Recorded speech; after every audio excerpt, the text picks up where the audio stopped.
আসসালামু আলাইকুম বন্ধুরা, সবাই কেমন আছেন? আমি আজকে আপনাদেরকে রাঁধুনি ফালুদা মিক্সড তৈরি করে দেখাবো। বন্ধুদের জন্য আজকে আমি এই তৈরি করে দেখাবো। এই প্যাকেটটা নিয়ে এসেছি, প্যাকেটের উপকরণগুলো বের করে নিলাম। এখন আমি জেলোর প্যাকেট দুটো কেটে পরিমাণ মতো পানি দিয়ে বয়েল করে নেব। গোলানো হয়ে গেলে এখন চুলো দিয়ে বয়েল করে নেব। হয়ে আসছে, এখন জেলো বাটিতে ঢেলে ঠান্ডা হয়ে গেলে ফ্রিজে রেখে দেব। একইভাবে আরেকটা প্যাকেটও গুলিয়ে নেব। বন্ধুরা, আমরা যে প্যাকেটে যা থাকে তার বাইরেও আমরা কিছু উপকরণ মিশাতে পারি। ফালুদাতে বিভিন্ন রকম উপকরণ মিশিয়ে খেতে পারি। বিভিন্ন রকম ফল, যার যা পছন্দ ফল, সেই ফলগুলো মিশিয়ে নিতে পারি।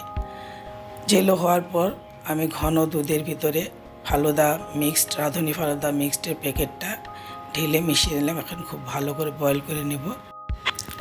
আমার ফালুদার পায়েসটা সুন্দর হয়ে গেছে, এখন আমি নামিয়ে নিলাম।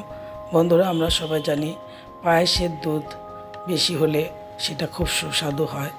গুঁড়ো দুধ, কনডেন্স মিল্ক, যে যা পারেন সব মিশিয়ে নেবেন।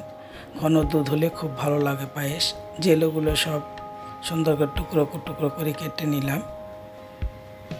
ফ্রিজের রাখা সবগুলো জেলোই খুব ঠান্ডা, সুন্দর সবগুলো উপকরণই।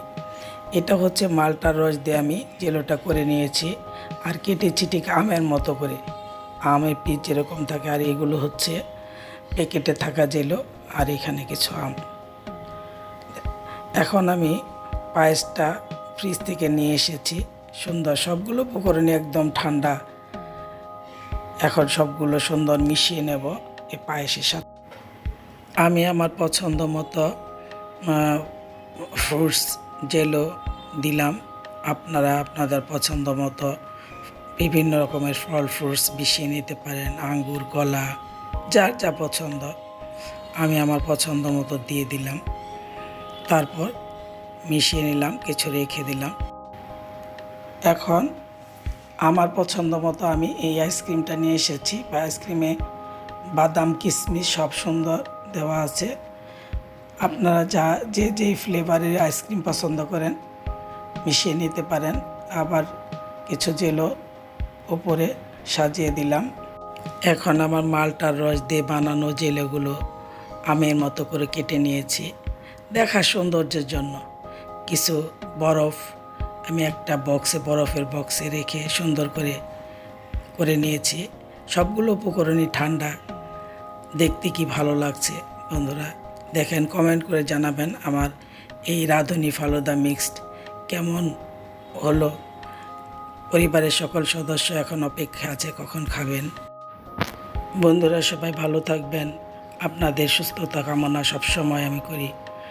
আমার পাশে থাকবেন, আমাকে কমেন্ট করে জানাবেন।